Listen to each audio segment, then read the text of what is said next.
this is my May book haul. I have quite a few books to show you today, and all but one are review copies, but it is a great selection with some amazing covers as well. I'm gonna start with this one from Harper Collins, and it is Nelly Dean by Alison. This is a proof copy that I was sent. As you guys know, I am a huge fan of Wuthering Heights, so this is the story of Nelly Dean, who, as you might remember, is the narrator of a huge part of Wuthering Heights. You'll have to wait a while for this one. It won't be out until August. The next one is one that I pre-ordered myself, and then I totally forgot about it until I got an email that said, it's coming to you. It is a graphic novel called Nimona by Noelle Stevenson, who you might recognize from the internet. She also did the illustrations on the cover of Fangirl by Rainbow Rowell, which I love, and she has done some amazing cartoons online centering around the Hunger Games and other sort of popular stuff. It's the first graphic novel that I'll be reading by her. It is by Harper Teen. On the back it says nemesis, dragons, science, symbolism with exclamation marks. I have no doubt that this is going to be fantastic. The next one is also a graphic novel, which is sent to me by Penguin. If you've seen my previous graphic novel video, you might know that I didn't have a lot of luck with the previous sort of historical graphic novel I read,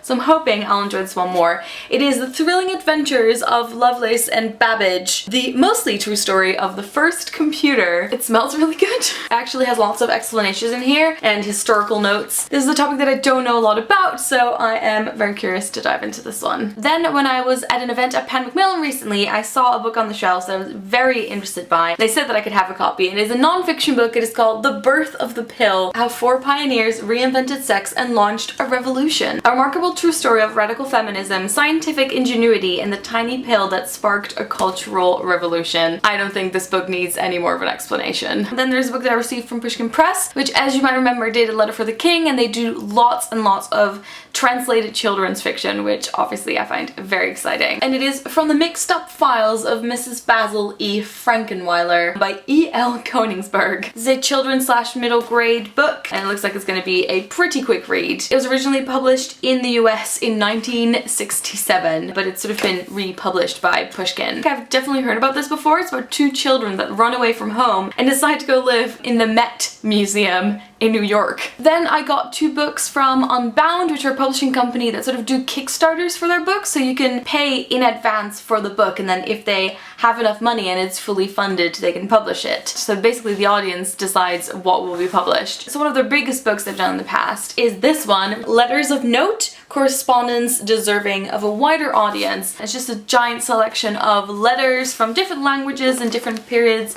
in history, dating back from really old ones to quite modern ones. So it says, from Virginia Woolf's heartbreaking suicide letter to Queen Elizabeth II's recipe for drop scones sent to President Eisenhower, from the first recorded use of the expression OMG in a letter to Winston Churchill to Gandhi's appeal for calm to Hitler, from Iggy Pop's beautiful letter of advice to a troubled young fan, to Leonardo da Vinci's remarkable job application letter, Letters of Note is a celebration of the power of written correspondence, which captures the humor, seriousness, sadness, and brilliance that make up all of our lives. And then also from Unbound, I feel like this one is gonna sort of blow my mind, The Wake by Paul Kingsnorth. This actually won the Bookseller Book of the Year. Don't know if you can properly see the reflection, but the design of it is really, really nice. There's one part of a sentence on the back that completely won me over, and it is a post-apocalyptic novel set 1,000 years ago. What more do you want? It's actually written in what they call a shadow tongue, which is a version of Old English, but it's updated so that it's readable for modern readers. I think it's still going to be quite a challenge, and I might be doing lots of reading out loud. This is going to be really interesting, especially for all you guys who studied English. This would be a great one to check out. Also, Philip Pullman says it's extraordinary. And then finally, one of the prettiest books I've seen in a long time. It is The Story of Alice, which looks like this, by Robert Douglas Fairhurst, Lewis Carroll, and the Secret History of Wonderland. So it is the story behind Alice in Wonderland. I actually did a sort of interactive Alice in Wonderland theater experience recently, and I really, really enjoyed the book as well. I'm not quite as obsessed with Alice in Wonderland as a lot of people are, but I definitely want to learn more about it when I show you guys the end papers as well.